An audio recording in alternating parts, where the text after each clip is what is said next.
I'm going to talk at you a lot about the Oxford German Network and how it came about, what it does in quite real practical terms, and a little bit about what I do in that as an early career researcher.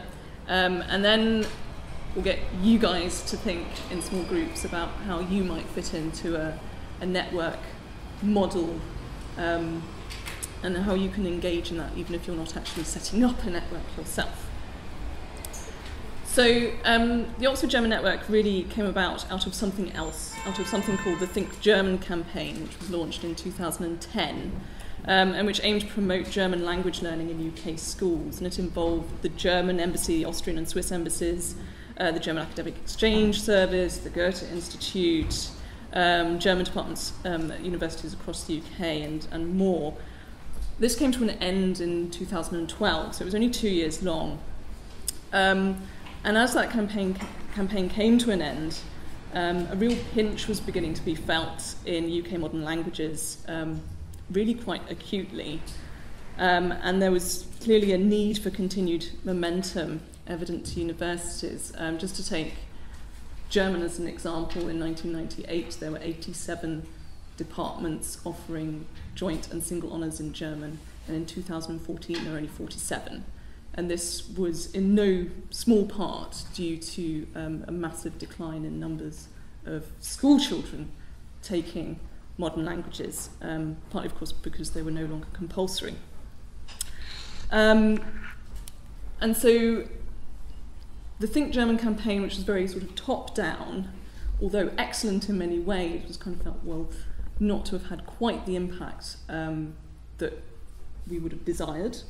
And so Catherine Cole at the University of Oxford and a couple of colleagues sort of decided, well, maybe we should take a different approach and we'll establish a model based on local grassroots cooperation instead. We'll sort of focus efforts locally. So it was a bottom-up model intended in the first instance to support and influence kind of local policy, school policy on German language learning. And the Oxford German Network, as it came to be known, I'm going to quote our website here, it was the first university-led cultural network, and it's committed to promoting language learning in younger age groups and providing incentives to take learning beyond the framework of exams. It facilitates personal contact between individuals and opens up pleasurable opportunities for communicating with others in their language.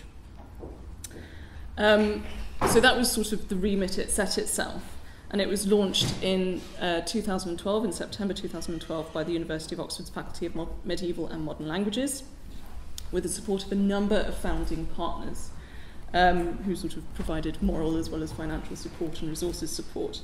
And they were Jesus College at Oxford, where Professor Cole is also the German Fellow, Bodleian Libraries, Oxford, one of our local schools, Magdalene College School, and BMW Group Plant, Oxford. So it's elements of the university, as well as other parts of the education sector and business. The model was designed to build on local strengths in the Oxford area. So schools, university departments, organisations and companies, they all gave different things. To take two examples, Magdalene College School already had a system of sort of interns whom they employed to help in the various departments, including modern languages. So they agreed that they would employ an intern for German to work 1 day a week in the school, helping with German lessons and providing teaching and learning support, and then they would also work 1 day with the Oxford German Network and help with its activities. So the intern does a lot of networking with local teachers and helping coordinate activities directly involving and connecting local schools. BMW, on the other hand, maybe not so obvious, but they very generously provided substantial financial sponsorship in the early stages of OGN, and that allowed us to set up and maintain a website which brought together all of our activities and offered features and information for a range of other stakeholders, teachers, learners and locals. And in fact that website has become itself a bit of a model for other networks that were set up subsequently. In the early stages, a lot of legwork was done, not by me, I hasten to add, but by a colleague, into making contacts with local German teachers. So that was really hard graft, sending lots of emails, making lots of phone calls, not always getting a response, but trying again and again. And also, on a lot of legwork gone into attracting funding, and that's one of the most difficult things, as you all know, to keep going. So in addition to financial support from the Modern Languages faculty, BMW and MCS, we benefited in various areas from philanthropic donations and from the activities of other widening participation projects such as Routes into Languages. And that's been a major contributor to some of our activities over the last few years. We've also been supported by the German Academic Exchange Service, as well as Torch. John at the back. Torch and the Knowledge Exchange Seed Fund, which was a sort of various pots of money around the university that we've been able to take advantage of. Within that, once all that had been set up, OGN has a steering committee that sort of oversees all of its activities and meets 3 or 4 times a year. And that comprises the core Oxford German Network team, so Professor Cole, our Wainfleet intern, so this intern at the school, who's one of our master students, in fact, the coordinator, which is me, and an administrator who does sort of 1 or 2 hours a week. And then also German teachers from state and independent schools in both the primary and secondary sectors in the local area. What the network does quite specifically is it uses its connections established across the local education sector to bring individuals and groups together to put on and take part in events and activities that go beyond the syllabus, so sort of raising up people's eyes and opening up the horizons. And it does this in terms of, in fact, it tries to do this in research as well as in sort of very practical, hands-on activities. So when it launched, it started a research project called Joining Up German Teaching in the UK, which aimed to foster cooperation between teachers of German in secondary and primary schools. And that has continued, in fact, beyond the scope of the initial project to provide basically a newsletter for all German teachers. This is a national thing that all the German teachers can sort of access. And on the other hand, a major part of the network's work is facilitating all these activities that take place every year. And they allow schools to play to their particular strengths and share their resources while also bringing all their students together as a community of German learners. For example, we put on an annual Christmas biscuit baking competition, a Weihnachtsplätzchen-Backwettbewerb, which I defy anyone to say after 3 glasses of Glühwein, and it's actually one of our most popular local events. It takes place in a different school every year, with up to 50 students from around 5 schools. And we get members of the OGN team to go in and judge the biscuits.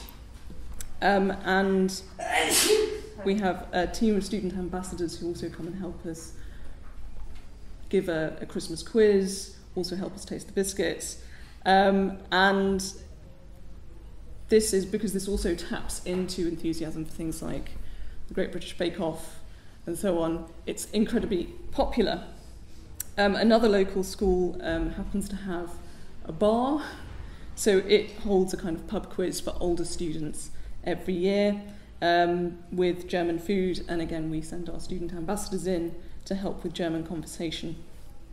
In spring and summer terms, we've contributed to something called the Oxford Translation Day, because of course that fits our remit perfectly. So we put on a German literary translation workshop open to 16-year-olds and older, while early career and indeed more senior members of the sub-faculty contribute to a series of reading groups that take place in a college at the university for learners in years 9 to 12. So that's sort of what we can do quite directly. The other resources that we can sort of tap into and help join up it's not just in education, but it's also at a civic level. So Oxford is twinned with a number of European cities, including Bonn, and so we've been engaged with events to do with the town twinning there. We also work at a national level and try to foster international links and opportunities for learners. Last year, the network established itself a network of internships for graduates and undergraduates at a group of major German research libraries and the Bodleian Library, and these aim to further knowledge exchange between the institutions involved, but also to enhance and develop the career of the students. What's great about this actually is once it was set up and once we'd sort of made all the connections, it's really self-sufficient. We do virtually no administration for it whatsoever, it just runs on its own. Our flagship event, though, does take up rather a lot of administration, and this is our annual National Oxford German Olympiad, which is a themed competition for German learners from age 9 to 18. And the aim of the competition is to, again, open up the horizons of German, Austrian and Swiss culture in its various permutations to German learners beyond the school syllabus in such a way that the competition can be entered by individuals just working on their own, or it can be integrated by a teacher into their teaching schedule with minimum effort on their part. The winners are then invited to a prestigious prize-giving ceremony at the Bodleian, and we usually have a special guest speaker as well. So we give them themes like Grimm's fairy tales, 1914 was a theme, one year, last year was pop music and poetry, this year, somewhat ambitiously, German language humour.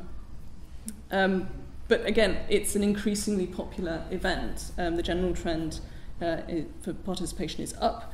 There were over 460 participants in last year's Olympiad from around 55 schools around the country. So this is really quite positive. I mean, the previous year we didn't have nearly that many.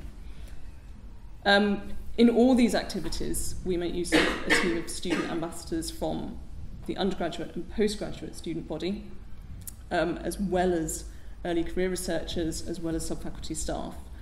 So it's really running the full gamut of the university body. And they fulfill a number of roles really as and when they can, and according to their strengths and interests.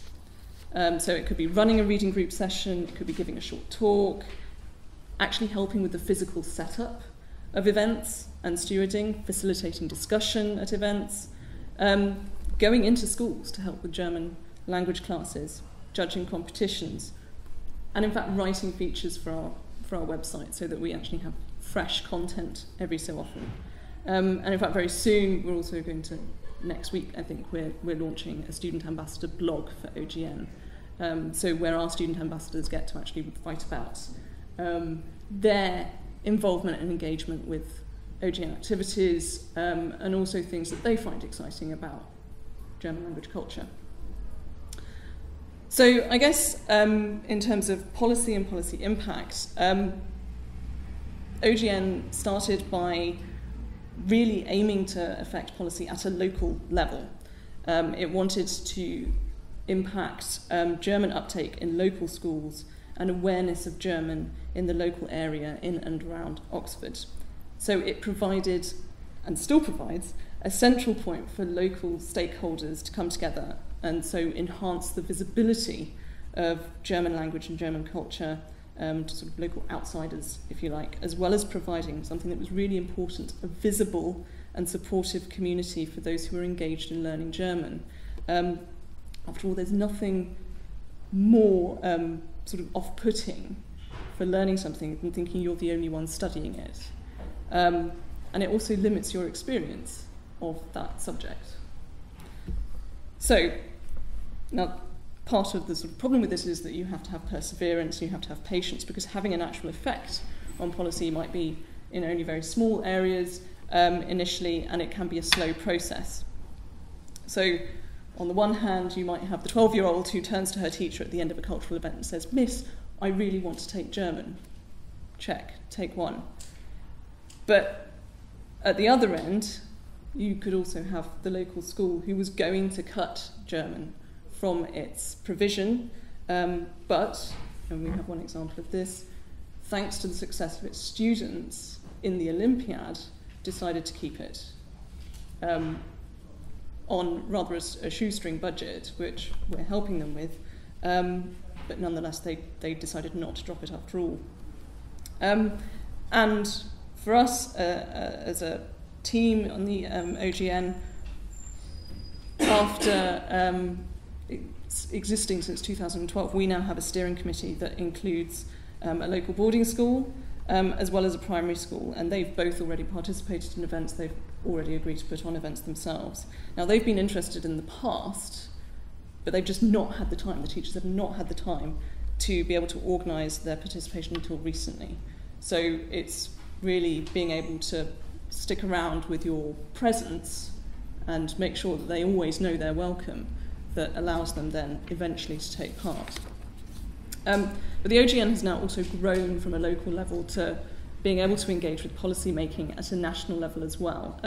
Its local hub model has proved so successful that several other universities set up German networks for their own regions as well, and these are now connected as the Think German Network, which was formally launched at a reception last month, hosted at the Foreign and Commonwealth Office and presided over by lots of very important people. And the guests there came from business, from academia, the educational sector, cultural institutions and other institutions. And it was really a clear sign of the recognition of employers' needs for a graduate workforce at various levels with, in our case, German language skills and intercultural competence.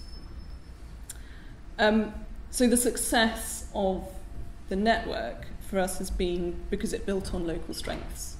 It made full use of the resources that were already there to a large part, and also because, particularly Professor Cole, but OGN as a whole, was opportunistic. It found out what stakeholders did well and what resources were available that could be used for a wider audience, and used them straight away. It didn't stop to think, can I do this? We just said, we're doing this. And so that was an approach we take to funding as well. Finding permanent funding for these kind of things is nigh on impossible. So we're always on the lookout for small pots of money that we can make use of, that we can go, oh, right, well, we can think of a project that would fit that. Even if it's small, it doesn't have to be for very long. It might be 2 to 3 months project involving drama students going into a school and putting on workshops. Equally, if there's an existing event that we can attach ourselves to, we do, within reason. So we asked to be part of Oxford Translation Day because it fitted really well. But we also ran a competition in the brochure of a youth rowing regatta, not because German has anything particularly to do with rowing, but because a member of the team had a connection with the regatta, and it wasn't going to cost us anything to be part of that. In the end, no one entered the competition. It doesn't matter, that wasn't the point. The point was visibility in the brochure, so it was another way of raising our hand and saying, hey, we're still here. In terms of the Think German network, the national network, there are now 9 individual hubs. And the major advantage of this, sort of conversely, they're all unique, but the major advantage here is geographical spread.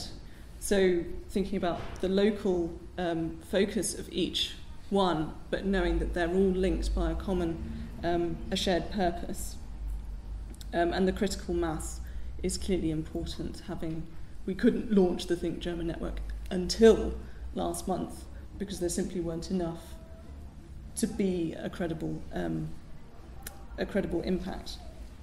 Now, I'm sort of coming to the end now, but obviously it's not realistic to expect PhD students and early career researchers to have a very direct sort of high-level policy influence. You have to be quite senior, really, to be able to achieve that. And of course, Catherine Cole actively lobbies government. She acts in an advisory capacity on behalf of Oxford German Network, but also has done on several committees for education reform.